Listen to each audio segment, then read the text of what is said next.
while the National Social Security Fund targets a growth in assets under management at 50 trillion shillings by 2035 with a bright smile. The fund is bound to contend with the poor stats that point to less than 91% of sub-Saharan African workers missing out on post-retirement savings, despite opening extra windows such as voluntary savings to attract more contributions. We want to expand Social Security to most Ugandans. Our purpose as a fund is to make lives better by making savings a way of life. Right now, we are giving that to only 10% of Uganda's working population. We have a membership base of about 1.6 million members. Held that number to 50%. Now, if you think about it, the moment you get there, you're no longer in the formal space. So we are going to make sure that now we get involved in the informal sector in agriculture, because that's where the majority of the Ugandans are and where we can find them.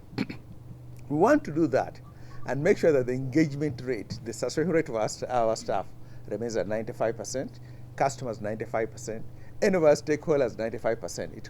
It's a very, very high level of expectation we put on our customers and our staff.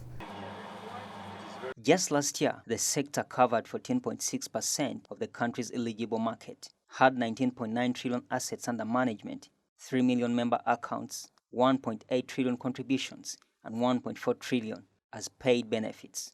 In Uganda Retirement Benefits Regulatory Authority's fourth quarter that ended in March this year, sector assets stood at 20.56 trillion. Portfolio dropped by 0.2% from 20.59 trillion in December last year to 20.56 trillion. 553 billion shillings in contribution against 352 billion shillings in withdrawals. Negative 0.2% and 6.2% growth for quarter-on-quarter and year-on-year respectively. The informal sector remains largely detached from national social security, just as it is with a big section of the formal sector.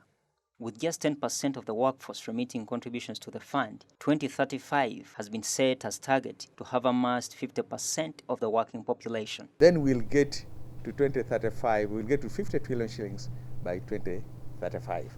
So then you can say that the mantra for 2035 for us is simple: 50, 50, 95. 50% coverage, 50 trillion shillings. Make sure the customers are engaged and satisfied with their services at 95%. To get that, we have two prongs that we are following. One is to create a willingness to save. The other one is to create the capacity to save. Now, we'll do so through innovation and agility, and I'll just talk a little bit about what that means.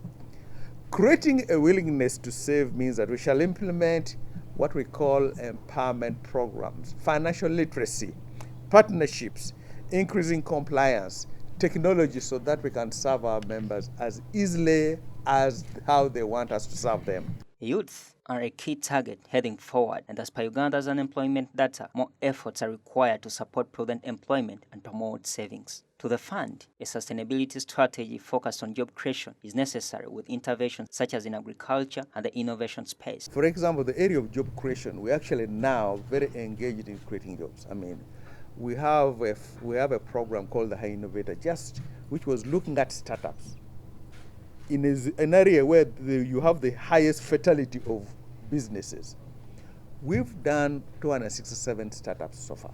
Nssf's new administration, with Patrick Ayota appointed Managing Director and Gerald Paul Kasato acting Deputy Managing Director, there is big feat to cover and meet the pronounced Agenda 2035, where the fund seeks better investment and return on investment for contributors. Ivan Tibenkana, Smart 24 TV, Business Today.